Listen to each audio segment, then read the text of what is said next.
தென்னிந்திய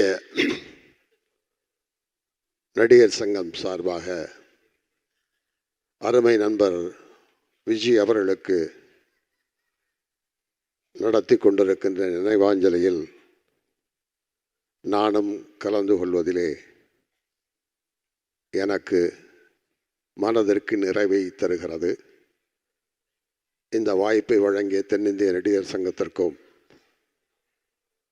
அருமை தலைவர் நாசர் அவர்களுக்கும், பொதுச் செயலாளர் அன்பு தம்பி விஷால் அவர்களுக்கும், பொருளாளர் கார்த்தி அவர்களுக்கும், துணைத் தலைவர் பூச்சி முருகன் அவர்களுக்கும், அன்பு தம்பி கருணாஸ் அவர்களுக்கும், நிர்வாகிகளுக்கும், வந்திருக்கின்ற கலை உலக பெருமக்கள் அனைவருக்கும் என்னுடைய வணக்கத்தை தெரிவித்துக் கொள்கின்றேன்.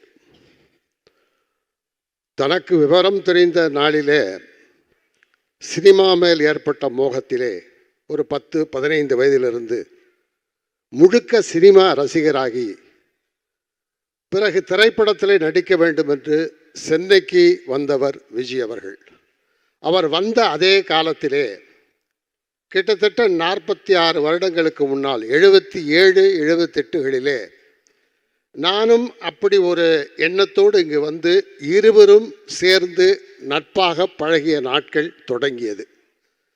ஒவ்வொரு நாளும் போராட்டம், வாய்ப்பு தேடி அலைவது, அதற்கு பிறகு சில வாய்ப்புகள் கிடைப்பது போல் தோன்றுவதிலே ஏற்பட்ட மகிழ்ச்சி, அது பறிபோய்விட்ட பிறகு ஏற்படுகின்ற துக்கம், பிறகு வாய்ப்பு கிடைக்கிறது, அவமானங்கள் கிடைக்கிறது, போராட்டங்கள், வருத்தங்கள், கவலைகள், இது எல்லாவற்றையுமே நாங்கள் இருவரும் மட்டுமே அந்த கவலைகளை பகிர்ந்து கொண்ட நாட்கள் உண்டு. விஜி, இப்ராஹிம், இப்போதுதான் ராவுத்தர், இப்போதுதான் கேப்டன், அன்றைக்கு விஜி, இப்ராஹிம். இங்கே வந்திருக்கின்ற அத்துணை நண்பர்களுக்கு தெரியும். இங்கே எதிரில் அமர்ந்திருக்கின்ற எல்லோருமே விஜய் அவர்களுக்கு நண்பர்கள் தான். அப்போது எங்களுக்கு பெற்றோர், உற்றார், உறவினர் யாருமே இல்லை. ஆறுதல் சொல்லிக்கிறது நாங்கள் 2 பேர் மட்டும்தான். எங்கள் கவலையும் சந்தோஷத்தையும் துன்பத்தையும் பகிர்ந்து கொள்வது நாங்கள் 2 பேர் மட்டும்தான். சரி, என்னைக்காவது வாழ்க்கையில் நாம் வந்துடுவோம் அப்படின்னு சொல்லி கொண்டு படங்களிலே நடித்து கொண்டிருந்த போது ஒரு நட்பு வட்டாரம் எங்களுக்கு வந்தது. இதில் எங்களுக்கு என்னென்னா, இந்த சபை நாகரிகம், ஒரு கூட்டத்தில் எப்படி பேசுவது, ஒரு விழாவில் எப்படி கலந்து கொண்டு, அதெல்லாம் எங்களுக்கு தெரியாது. கிட்டத்தட்ட நாங்கள் ஊர்லேருந்து வந்த ஒரு ரா மெட்டீரியலாகவே இருந்தோம். இன்று வரைக்கும் அப்படித்தான் இருக்கோம். விஜய் அவர்கள் மறைவு வரைக்கும் ரா மெட்டீரியல் தான் இருந்தார். ஆனால் அப்போ எங்களுக்கு ஒரு நண்பர் எப்படி சேர்றாரு, ராதாரவி, தியாகு, எஸ்.எஸ். சந்திரன், பாண்டி, இவங்கெல்லாம் நண்பர்களாக வர்றாங்க. இதில் என்னென்னா, எனக்கு விஜய்க்கு அடிக்கடி சண்டை வரும். ஏதாவது ஒரு சின்ன பிரச்சனை 2 பேரும் சண்டை போட்டுக்குவோம். இந்த சண்டையை சமாதானம் செய்கிறது யாருன்னா ராதாரவி, சண்டையை இன்னும் மூட்டி வர்றது யாருன்னா எஸ்.எஸ். சந்திரன். சரி, இது இப்படியே போயிட்டுருக்குன்னா தியாகு என்ன பண்ணுவான், ஏதாவது காமெடி பண்ணி எங்களை காம்ப்ரமைஸ் பண்ணுவான்.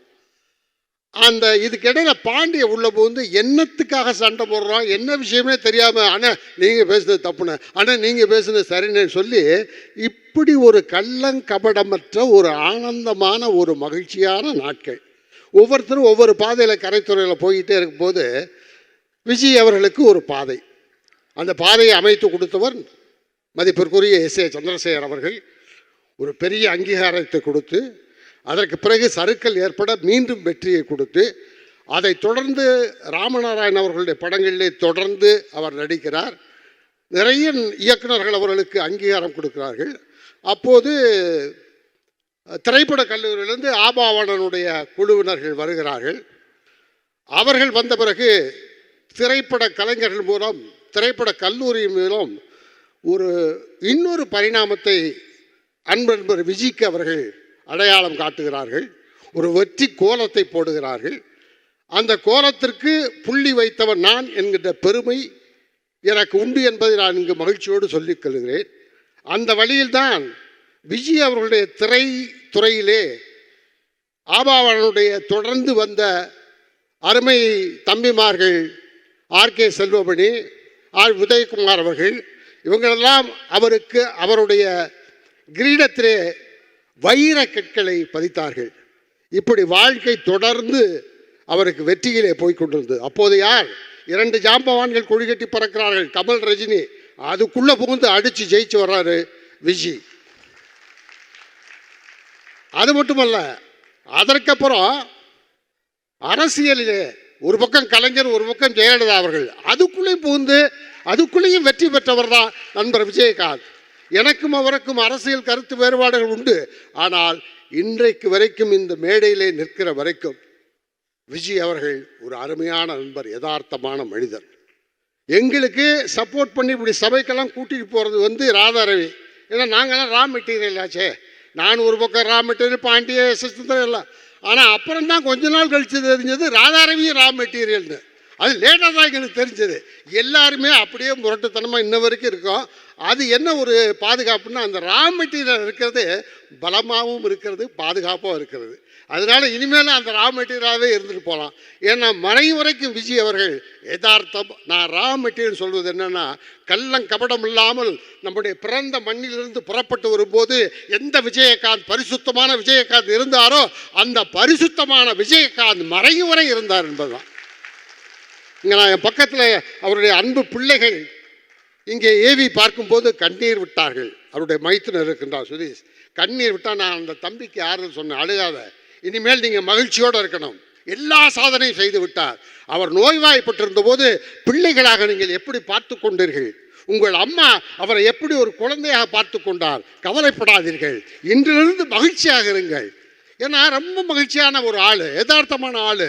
பெரிய நான் அப்படி சிலேடையாக இலக்கணம் படித்து காமெடி பண்ண மாட்டார், இல்லை வார்த்தை ஜாலத்தில் காமெடி பண்ண மாட்டார். ஆனால் ஒரு இலக்கியத்துக்கு இருக்கிற அந்த அறிவும் ஒரு மென்மையும் ஒரு அற்புதமான நகைச்சுவையை யதார்த்தமாக மண் வாசனையோடு அறிவுபூர்வமாக அடிப்பார். அவர் எல்லாத்தையும் ஈஸியாக எடுத்துக்கிறவர் விஜய் அவர்கள். அந்த நாள் எனக்கு இப்போ நான் சுகமான நினைவுகளை தான் இனிமேல் வச்சுக்கிட்டு அவரோட மறைவை நம்ம வாத்திக்கணும். பூண்டியில் தஞ்சாவூர் பூண்டி காலேஜில் ஒரு ஃபங்க்ஷன், எல்லோரும் பீக்கில் இருக்கோம். முன்னாடி 2 காரு, பின்னாடி 2 காரு, நடுவில் ஒரு காரில் விஜயகாந்த், அதுக்கப்புறம் 2 காரு, அதில் நான், அதுக்கப்புறம் ராதாரவி, இப்படி ஒரு 15-20 கார் புடைசோல போயிட்டோம் பூண்டி காலேஜுக்கு. விழா நடக்குது. விழாவில் பேசும்போது நான் தான் அங்கே ஆரம்பித்து வச்சுட்டேன்.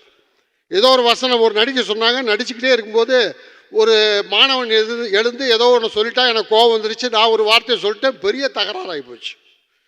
அடுத்து அங்கேருந்து அந்த ஆடிட்டோரியத்திலேருந்து மெயின் கேட்டுக்கு போகிறதுக்கு 1 கிலோமீட்டர் இருக்குது. எப்படி போகிறது? ஸ்டூடெண்ட்ஸ்லாம் ஏறி குதிக்கிறாங்க, கையில் ஆயுதங்களோடு வர்றாங்க. எப்படி நம்ம ஸ்டூடெண்ட்டை சொல்லலாம் அப்படின்னு என்ன செய்யறதுன்னு தெரியல. அந்த நேரத்தில் 10 கார் 20 காரெல்லாம் தள்ளி விட்டு விஜய் என்ன பண்ணாப்புல, எல்லாம் ஏறுங்கடா, ஒரே வண்டியில் ஏறுங்க, சீக்கிரம் இறங்குன்னு ஒரே ஒரு அம்பாசிடரில் எங்கள் எல்லாரையும் ஏற்றி கேட்டை உடச்சி வெளியே போக சொல்லி, அந்த மாதிரி நேரத்தில் ஸ்பான்டேனியஸாக ஐடியா வரும், பிரமாதம் செஞ்சு எங்களை காப்பாற்றினவர் விஜய் அவர்கள். அதே மாதிரி செந்திரப்பூ ஷூட்டிங் பீச்சில் நைட் நடந்துகிட்டு இருக்கு. செந்தில்கிட்ட கொஞ்சம் மீனவர்கள் ஏதோ தகராறு பண்ணிட்டாங்க, பெரிய பிரச்சனை ஆகி போச்சு. என்ன செய்யறதுன்னு தெரில. ஒரே ஆள் ரிஃப்ளெக்டரோட அந்த ஸ்டாண்ட் எடுத்து அடித்து அத்தனை கூட்டத்தையும் ஒதுக்குனார் விஜய். அதே மாதிரி நகைச்சுவைனா அருமையான நகைச்சுவை. நான் ராதாரவி பாண்டியா எல்லாரும் கல்யாணத்துக்கு போகிறோம். ஹோட்டல் இம்பீரியலில் கல்யாணம், எக்மோரில் இருக்க இம்பீரியலில். இப்போ வண்டியில் ஏறிட்டு பாண்டியா சொல்கிறோம், டே அவங்க அசிஸ்டன்ஸ் எல்லாம், எல்லாம் ஹோட்டல் இம்பீரியலுக்கு வந்துருங்கடா அப்படின்னா. உடனே ராதாரவி முன்னாடி உட்காந்துருந்தான். ரவி சொன்னா, டே இம்பீரியல் இல்லைடா, என்னடா ஊர்லேருந்து வந்துட்டானுங்கடா, நடிக்க வந்துட்டானுங்க, ஒன்றும் தெரிய மாட்டேங்க இவனுங்களோட. யார்? என்ன, விஜய், பாண்டி எல்லாரும்.